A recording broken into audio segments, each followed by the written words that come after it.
the cure? There is no cure! Accept the diagnosis. Welcome once again to Red Reviews. Today we got to check out A Cure for Wellness, one of my most anticipated movies of the year that didn't involve Star Wars or Marvel or DC in the mix, but film-wise, this is one of my most anticipated movies of the year. And you know what? This is why we go to the movies, right here. Once in a while, and sometimes it's a great while, a film comes along like A Cure for Wellness, and it sucks you in, and it tells a phenomenal story, and it just takes you on this roller coaster ride. And it's not just like blockbusters now, where you need an explosion every couple minutes to make sure that you guys are you're entertained, your eyes don't move from the screen, you don't get bored. This one tries to tell a good story, a good mystery thriller story, and expects that to be the hook that draws you in. It does not rely on huge name stars and like explosions and people in superhero outfits and lightsabers, which is all great. Trust me, I love those movies. I'll be looking forward to those. They also top my list of most anticipated movies. But like I said, once in a while, a movie comes along like A Cure for Wellness.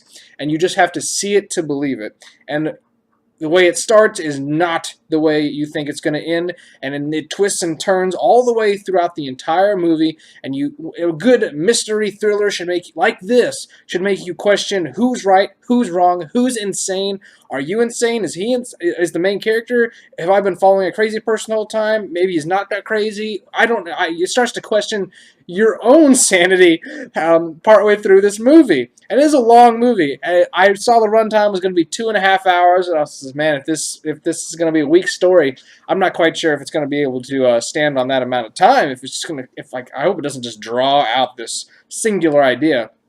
But there's a few times where I thought the movie was going to wrap up at a certain point. I'm just like, no, keep going. I'm not done yet. Keep going. So that is something to praise the movie for. When you want it to keep going, sometimes when you go watch a movie, you're like, all right, guys, let's wrap it up. I think we've seen enough here. But this one, you just want to keep pushing further and further. And this is one of those movies where you're following along the main character, and things are happening in the movie, and he's at this clinic. Basically, just the story is you get it from the trailer, and I'm not going to go into any spoilers at all because I want you to go watch this movie. So Dane DeHaan plays this guy named Lockhart. Dane DeHaan is an actor that I've always wanted to see more of. Ever since I've seen him in Chronicles so long ago, I always want to see him do more things. So I'm glad to see him actually be the leading man now. So he's sent off by his employers to bring back the CEO of their corporation. They're one of those stockbroker on Wall Street type of businesses. They got a merger coming up, and he has to sign off some things. So he's got to go retrieve the CEO from this wellness clinic. And once he gets there, of course, it's all, everything seems bright and sunny, and everybody's having a great time, and nobody wants to leave, and everyone's feeling great, and the cure is working. You praise the cure. But then, of course, as he tries to leave, not with the CEO, he is going down to stay at a hotel. He gets into a car crash. He wakes up back at the clinic, leg in the cast. You see that in the trailer.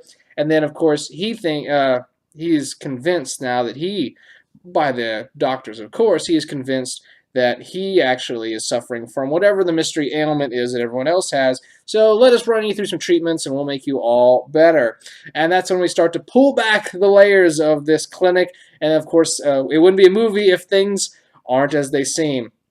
Now, as we follow this character along, it's one of those stories where as he discovers one thing, you're like, no, let's get out of here. If that was me, let's get out of here. Just whatever means necessary. If you have to run, if you have to grow wings and fly, let's get out of this place. So at the same time, the other part of your brain is like, well, I mean, let's dig a little bit deeper. We want to see, let's dig a little bit deeper. And then they go a little bit deeper, and you're like, oh, no, let's get out of here. I'm done at this point.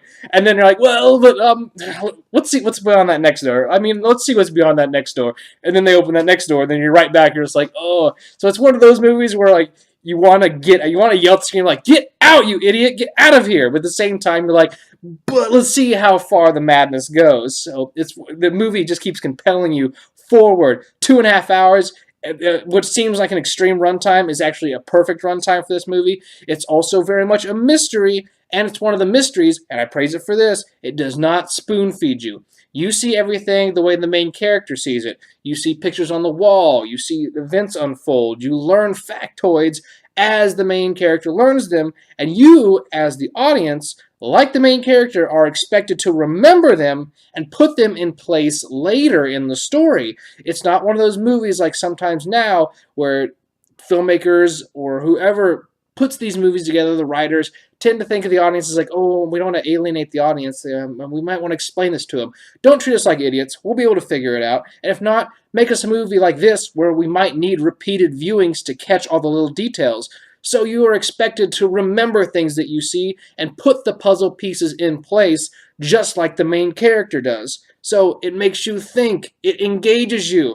That's what a movie should do. Like I said, the explosions and the superheroes and the lightsabers, let that wash over you. Who doesn't love that? But once in a while, make the brain work. Show me something, let me figure it out, and then let me feel good about myself. And I was like, yes, the main character did it, and I figured it out along with him. And if I didn't figure it out along with him, I got a great ending out of the deal where I'm just like, oh, I would never have guessed that coming. And then that's the one, that ending makes you want to, I was like, no, I want to go back. I want to watch it again in closer detail and pick up all the little factoids and, hints and mysteries and nods and stuff like that to see if I can put it together myself. Because this is one of those movies where once you finish it, you're going to want to rewatch it. It's going to have a different meaning, or you're going to pick up on different things or different clues when you know the outcome the second time around. Also, praise this movie for amazing cinematography. Gore Verbinski, the director, he also did the Pirates of the Caribbean. Amazing shot choices, amazing direction of the actors, great performances by the actors, obviously a great script, a great story, but I can't praise this movie enough on how just beautiful it is.